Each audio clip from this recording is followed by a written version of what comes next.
At the end of our last video, we'd written down these 6 triple integrals that all find the volume of this region B.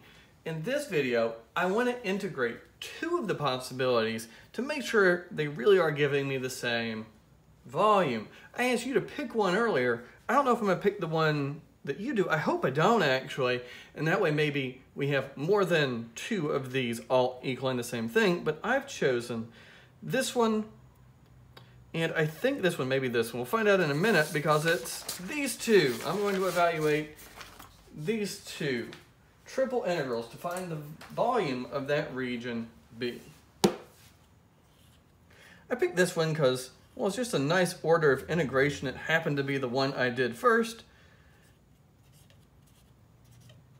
Those are not really good reasons, but it's what I got. All right, so now I just have a double integral to find a volume.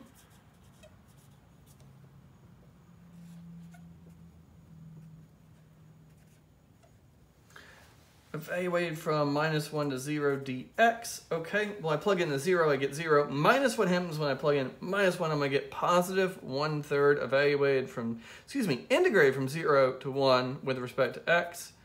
Well, that's just going to give me 1/3 x evaluated from 0 to 1, which is going to give me 1/3. Apparently, this region of space B, this wedge shape that I think looks like a half pipe, you expect Tony Hawk to just pop off the corner of it there, has a volume of 1/3. Well, I always like to think, does that make sense? Well, if you complete the cube, right, if you imagine drawing in the edges so you get a 1 by 1 by 1 cube, that would have volume 1. And this looks reasonably to be 1/3 of that volume. So I think that answer makes sense. Now let's see if we get the same thing using the other order of integration. One of the other orders of integration.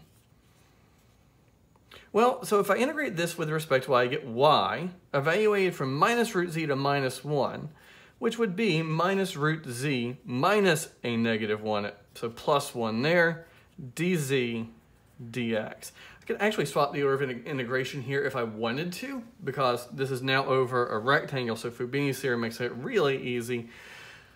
But since I set out to do particular orders of integration, I'm just going to go on and find an antiderivative here with respect to z.